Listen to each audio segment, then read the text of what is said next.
Bem, pessoal, boa noite.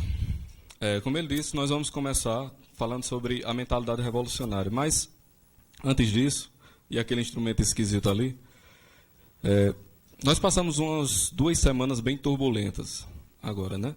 Brasília pegando fogo, as coisas acontecendo lá na Europa, o pessoal explodindo um show com crianças e adolescentes, toda aquela treta com o Reinaldo de Azevedo, né?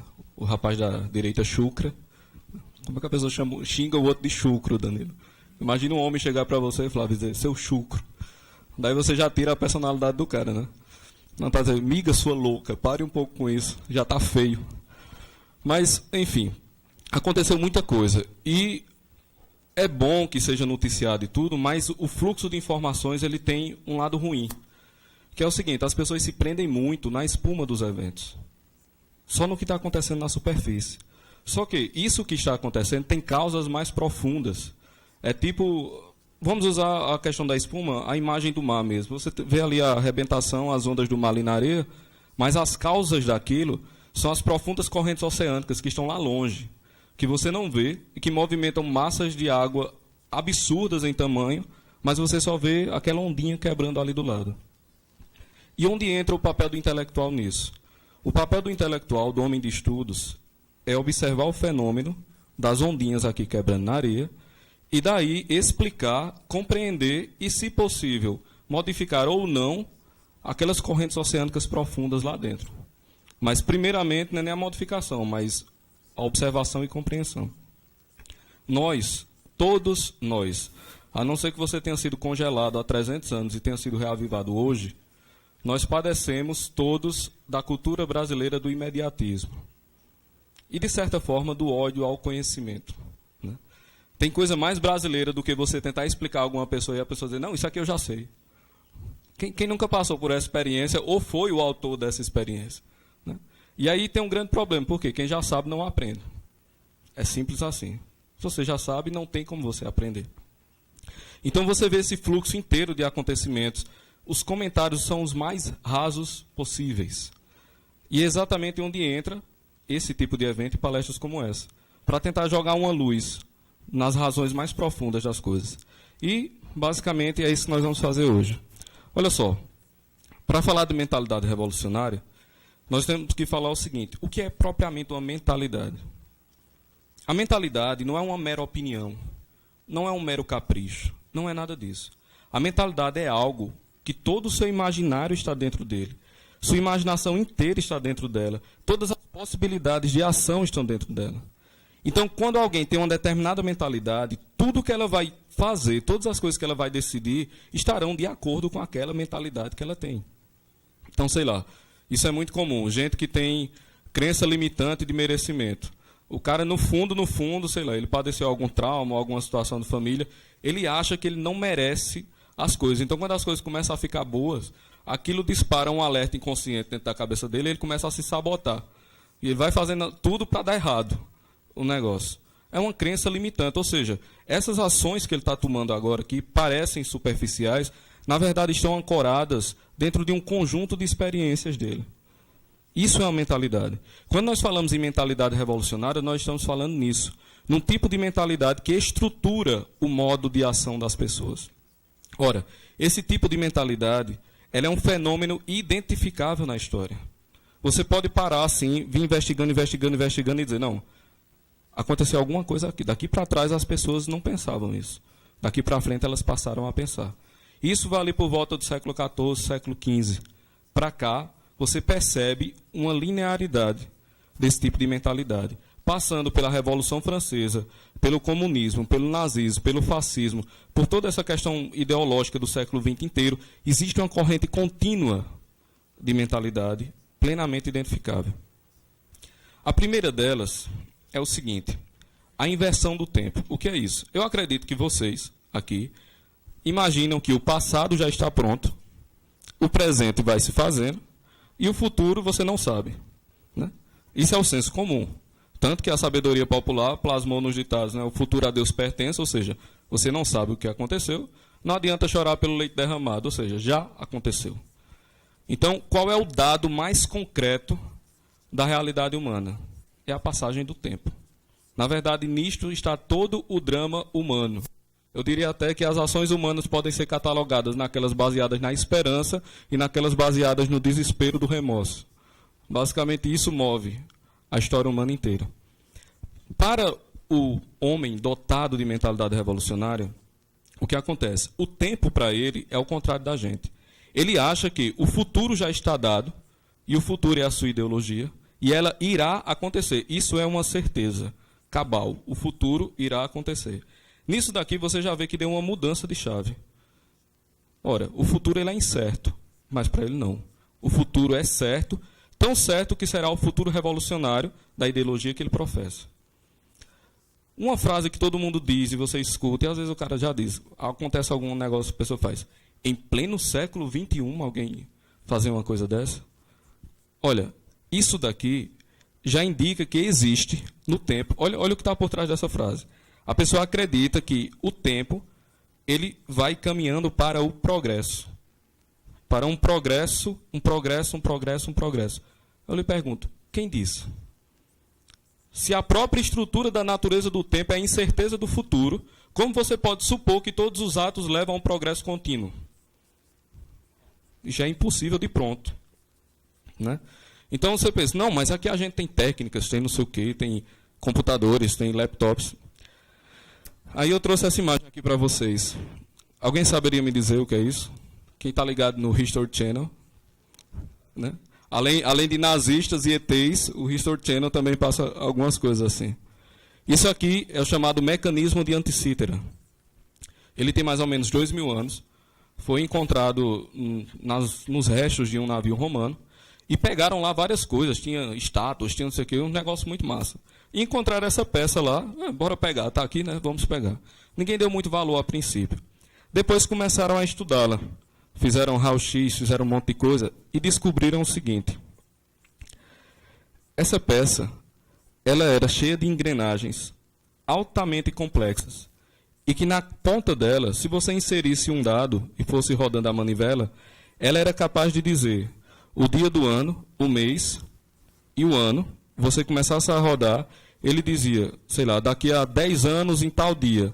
Rodava, rodava, rodava e o ponteiro dava a estação da Lua que estava, o ano, a posição dos planetas conhecidos, a posição do zodíaco, a data do próximo eclipse, do eclipse antecedente, e ainda a data das Olimpíadas, que existiram e que existirão. Ou seja, é um computador mecânico. Você insere dados e ele dá um resultado. Nossa, somos avançadíssimos, não é verdade? Olha a estrutura dele. Aqui era a manivela central, e ali ela ia rodando todos esses eixos, que davam cada um com precisão absoluta esses dados. Vocês sabem o que é isso? A bateria de Bagdá. Descoberta na década de 30, se eu não me engano. E basicamente o que é uma bateria? É um mecanismo que através de uma determinada reação química, ela gera uma carga elétrica. Encontraram esse pote com uma barra de cobre, um cilindro de cobre oco, dentro uma barra de ferro e corroídos, ou seja, estavam imersos em alguma solução ácida. E foram feitos testes com isso e gerava, sei lá, 1 volt, era 2 volts, mas havia vários, então elas poderiam até ser combinadas. Aí eu lhes pergunto, há 2.000 anos, energia elétrica numa bateria. Para quê? Ninguém sabe até hoje. Mas o fato é que existe. Então, avanço técnico? Nem tanto. O século XXI não é tão pródigo assim. Aí você pergunta, que tipo de avanço nós estamos para nos gabar de que tivemos um grande progresso? Avanço educacional? Bem, quem esteve aqui na última jornada Quebra Quilos, bem vê que não é verdade? Só a nível de comparação, por exemplo, se você pega os professores medievais, primeira coisa, eles tinham que comentar capítulo por capítulo da bibliografia indicada. E se ele não fizesse isso, era considerado vergonhoso. Como era considerado extremamente vergonhoso também se ele deixasse os assuntos mais difíceis para o final da aula e não comentasse. Ele era causa de riso e zombaria no lugar. Ademais, ele tinha que planejar o tempo perfeitamente para que todos os assuntos fossem encaixados naquele tempo de cada aula, senão ele também era zombado. E como as primeiras universidades, basicamente, eram grupos de estudantes que pagavam para grupos de professores, se ele não conseguisse pelo menos uma audiência de 5 estudantes voluntariamente, não tinha lista de chamada, ele perdia o salário do mês como se não tivesse nenhum. Imagine se isso fosse aplicado hoje. O que quer dizer? A maioria dos professores que zombam da Idade Média como Idade das Trevas não tinham condição sequer de pisar numa sala de aula medieval, no final das contas. Avanço educacional? Nem tanto. Quando você fala que o futuro está certo, o que você está fazendo é o seguinte: a corruptela de um negócio que todos conhecemos como juízo final. A mentalidade revolucionária ela surge no bojo da decadência da Idade Média, da civilização cristã. O que seria o juízo final? O juízo final é o seguinte: é um evento que está supratemporal, acima do tempo, e por ele estar acima do tempo, ele abarca o início e o fim da história. De modo que, abarcando o início e o fim da história, ele é capaz de saber o valor de cada ato em função do conjunto da história. Então, só faz sentido você falar em sentido último da história, em progresso, se você sabe quando ele vai terminar. Quem aqui sabe quando a história termina? A gente pode simplesmente entrar em um, sei lá, como aconteceu no Império Romano, caiu tudo, os bárbaros tomaram conta, depois teve outra fase, depois subiu o renascimento. E aí? Tudo pode acontecer. Não existe uma linearidade. A gente tem uma ideia de finitude e de progresso, por exemplo, na nossa vida pessoal. Por quê? Eu não sei se vocês sabem, mas todo mundo aqui vai morrer. Inclusive hoje. Pode acontecer. É um dado. A vida humana é limitada. Portanto, todos nós podemos falar num progresso da vida humana, do nascimento até a morte. O grande problema disso é quando você transfere essa percepção de tempo da sua vida privada para a história como um todo. Né? Como eu disse no começo, a linearidade do tempo é o maior dos dramas humanos. O maior de todos é o tempo ser linear. E você não tem o que fazer. Já imagina, para pensar, o quão desesperador é isso. Você não tem o que fazer. Você nem pode pará-lo, você não pode adiantar, você não pode voltar atrás. É uma coisa que se impõe a você e você tem que sobreviver com aquilo. Todos passamos por esse drama. Inclusive, eu trouxe aqui umas coisas interessantes, bem interessantes. Sabem quem é essa? Brigitte Bardot. Bonitinha, né? Se chalerasse, dava para a pessoa, né, conversar com ela. Brigitte Bardot. Para não dizer que eu só vou trazer imagens femininas, Marlon Brando, jovem, Marlon Brando. Sabe quem é esse? Cronos devorando seus filhos. Cronos, cronômetro, cronometrar, o tempo. Cronos tem 6 filhos, 3 mulheres, 3 homens. As mulheres eu esqueci, os homens são Zeus, Hades e Poseidon. E ele devora seus filhos, segundo a mitologia. De fato, realmente, Cronos devora seus filhos. Né? O tempo devora seus filhos. Os gregos estavam corretíssimos. Então, beleza. Nós temos essa inversão do tempo, em que o revolucionário ele sabe que o futuro dele é certo e tudo depende daquele futuro. Qual o problema disso? Se lembra que eu falei do juízo final? Que ele vai medir o valor de cada ato. O ato do revolucionário ele só pode ser medido em vista do futuro, não é verdade? Acontece que o futuro ainda não chegou. Então você não tem como medir o valor do revolucionário, do ato dele, a não ser por uma coisa. Conforme o ato traga esse evento revolucionário mais para perto, ou se afaste mais. E aí entra a segunda inversão da mentalidade revolucionária, que é a inversão da moral. Que é o seguinte. Vocês viram essa imagem circulando na internet? Essas pessoas estão aí com um cachimbo de crack gigantesco, com a seguinte, a Craco Resiste. É um movimento de apoio à Cracolândia. Assim, vocês estão entendendo isso? A galera está no movimento de apoio à Cracolândia. Aí você pergunta, cara, que ridículo. Como você faz um negócio desse? Não é. Entenda o que está acontecendo. Para essas pessoas, o que está acontecendo na Cracolândia é um negócio chamado luta de classes. São os opressores contra os oprimidos. De modo que, primeiro estágio da mentalidade revolucionária, tudo aquilo que apresse a revolução, ou seja, em favor dela, é bom. tudo aquilo que a atrase é mal. Então não parece ridículo. Está perfeitamente encaixado. Essas pessoas pensam assim de fato. Não é só canalice, não é só estupidez. É uma mentalidade. Eles de fato pensam desse jeito. Pegue a Revolução Francesa, que todo mundo aqui aprende na escola que foi uma maravilha. Que na verdade foi uma carnificina sem tamanho. Aquilo ali. Teve uma região, a Vendéia, que o pessoal botava mulheres, crianças e homens em navios e afundava os navios com eles dentro. E isso era considerado lindo, porque eles eram inimigos da revolução. Percebe?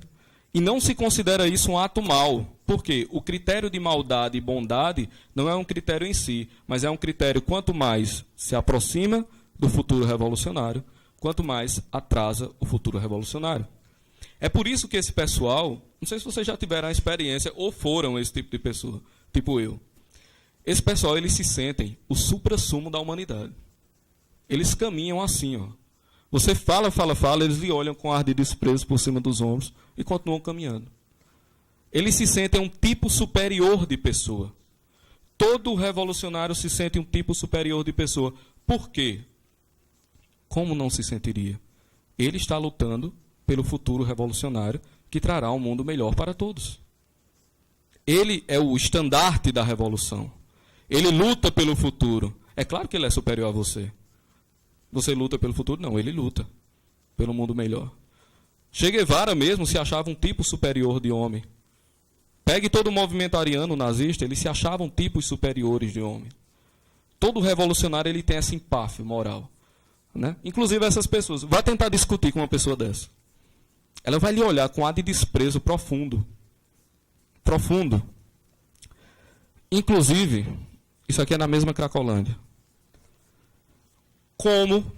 Prestem atenção nisso. Vocês vão entender muito do que acontece assim. Já aconteceu na vida e vai acontecer mais para frente.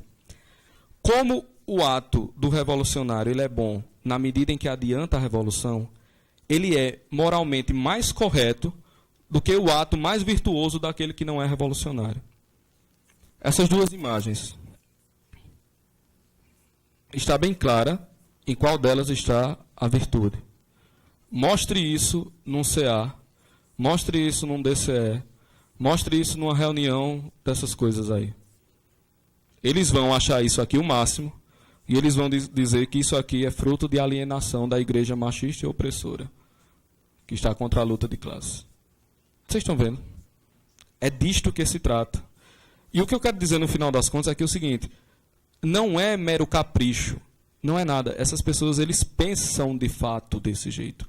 Todos pensavam assim. Os revolucionários franceses pensavam assim. Os comunistas pensavam assim. Os nazistas, os fascistas pensavam assim. Absolutamente todos. A inversão da moral. Isso foi Brasília. Agora, né? Mas, Pedro, como é que eu identifico bem onde está a mentalidade revolucionária? Simples. Sempre que existir um projeto em que alguém diga assim, faça o mal, e do mal brotará o bem, existe a mentalidade revolucionária. Sempre que alguém, em vista do futuro melhor, do mundo melhor, justificar todo tipo de criminalidade existente, ali é a mentalidade revolucionária pura. E você pergunta, como é que eu discuto com uma pessoa dessa? Não tem como. Por quê? O revolucionário não é convencido, ele é curado. É diferente. Se você tem, sei lá, um bruxo fazendo magia negra com um pedaço de corpo de criança, você não chega para ele para discutir como a bruxaria é ineficaz. Você simplesmente chama todo mundo e diz, galera, olha a cabeça do menino aqui dentro da sopa. É isso que você faz. Você tem que mostrar o absurdo da mentalidade. Não adianta você chegar aqui e dizer, gente, mas o crack faz mal. Não adianta. É você mostrar assim, cara, o que você está fazendo é destruindo as pessoas. É isso que você quer, destruir a vida da pessoa, até ela ficar constrangida e destruí-la na base da moralidade de que importa um futuro melhor. Essa é a maneira de argumentação.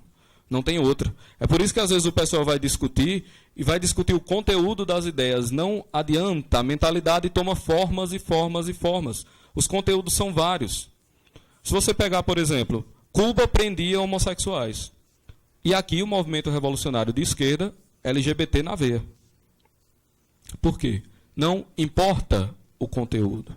O conteúdo é camaleônico. Ele vai mudar. Você pega o comunismo. Qual era o problema do comunismo? A luta de classes e formar o tipo superior do homem soviético.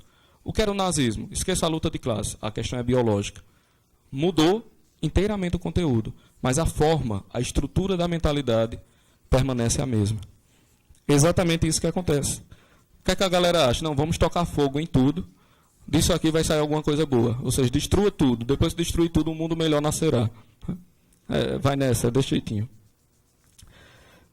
Disso daqui, decorre uma outra parte da mentalidade revolucionária, que é a inversão sujeito-objeto. Ora, nós já vimos a primeira. Qual é a primeira? A inversão do tempo. Qual é a segunda? A inversão da percepção da moral. A terceira é a inversão do sujeito e objeto. O que isso quer dizer? Vejam só. Se eu sou o portador do mundo melhor, se eu sou o portador do futuro revolucionário, então aquela pessoa que me atrapalha, ela deve ser eliminada pelo bem do futuro revolucionário. E quando isso acontece, a culpa não é minha. A culpa é dela, que me obrigou a fazer isso, porque ela estava empatando um futuro grandioso. Ela me obrigou a fazer isso. Então o cara está lá no paredão, com a cara lá para ser fuzilado. Quem é o carrasco? É o cara que está amarrado. Ele é o carrasco. A pessoa vai se sentir ofendidíssima por ser obrigada a matá-lo. Na verdade, Himmler, o cara que tomava conta dos campos de concentração, dizia que ele ficava puto com os judeus quando mandavam uma leva deles morrer. E dizia, por que é que os judeus me obrigam a fazer isso? Como é que eles me obrigam, esses canalhas, me obrigam a fazer uma atrocidade dessa? Por quê? Ele está sendo obrigado, tadinho. Nessa imagem aqui, Céu Fêmea, jogando água, foi uma palestra do arcebispo, e elas começaram a agredi-lo. E ele pacientemente ficou lá, com as mãos postas, em oração, enquanto tudo acontecia. Quem vocês acham que mais se ofendeu aqui? Foi elas. Elas se sentiram ameaçadíssimas e agredidas por ele. Aí vocês entendem melhor, quando você tem uma universidade, uma sala com 50 pessoas, surge uma voz dissonante. Todos se sentem agredidos por aquele cara, ou por aquela menina. 50 pessoas, aí a professora entra em discussão com ela, aí vem um abaixo-assinado, vem manifestações de apoio ao professor, 200 professores se juntam, mais os 400 alunos, e quem é o agressor? É a pessoa que está sozinha. Entendam, isso não é apenas canalice. Não é apenas, é também. Mas não é apenas canalice. É um modo de pensar. É parte da mentalidade revolucionária. Ou, por exemplo, isso aqui foi, se eu não me engano, Catedral de Buenos Aires. Eu não trouxe o vídeo, mas é fantástico porque é o seguinte, o pessoal se juntou ao redor da catedral para não deixar que eles tocassem lá. E aí eles ficaram de braços aqui, né, juntos, formando um escudo humano, e rezando. E as pessoas estavam loucas, o movimento LGBT estava ensandecido, gritando na cara delas, cuspindo, batendo nelas e elas rezando o texto. E aquela recitação do texto os feria de morte. Por quê?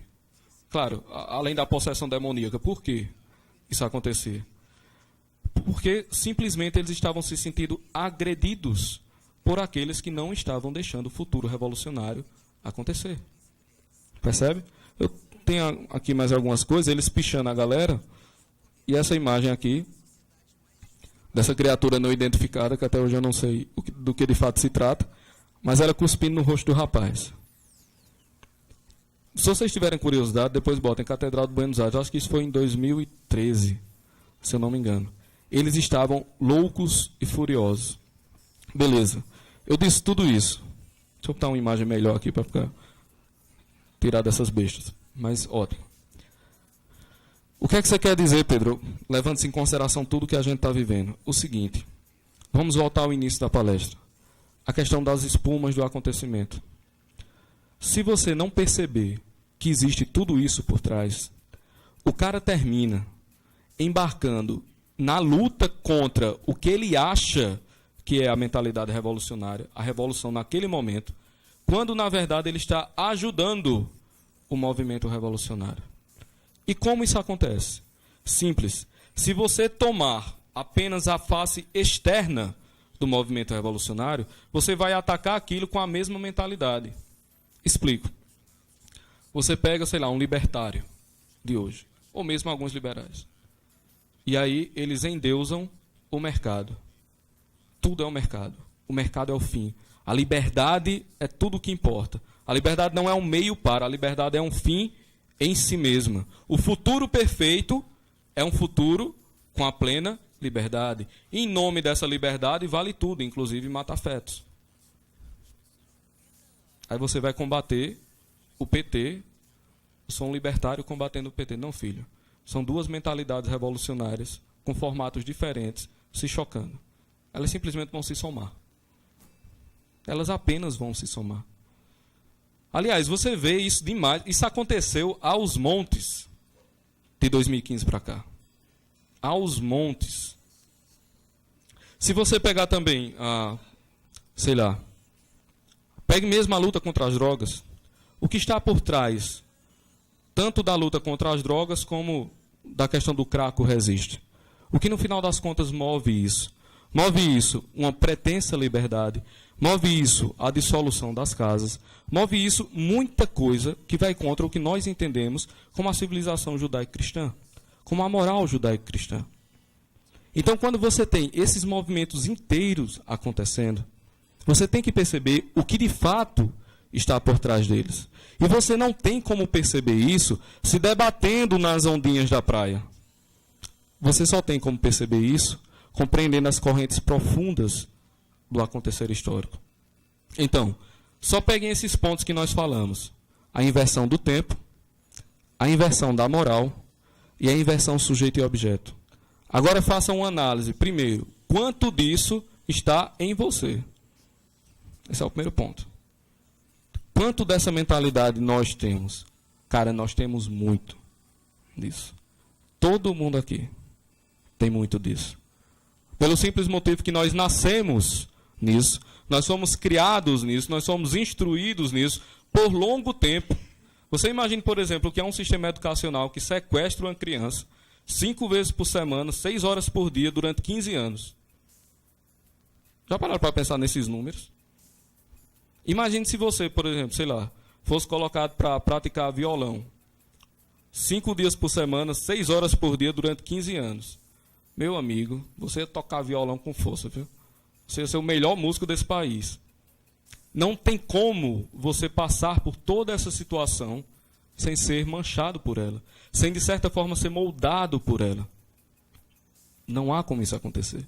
Então, primeira coisa, todos nós temos que ter consciência que temos parte disso dentro da gente. E vendo isso, nós também vemos que tem nos outros. Façam agora um exercício de memória.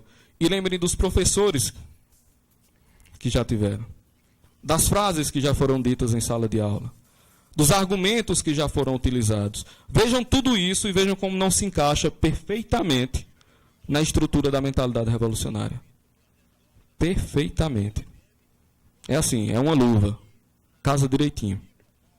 Então, basicamente, para não atrapalhar nosso amigo Flávio, eu acredito que isso, de certa forma, vai explicar e introduzir muito do que ele vai falar, porque aqui são as correntes profundas de uma mentalidade que está durando aí pelo menos uns 300 anos, mais um pouco.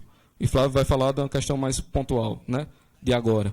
Mas no que ele for falar, prestem bem atenção como tudo não se encaixa na inversão do tempo, na inversão da moral e na inversão da percepção sujeito-objeto.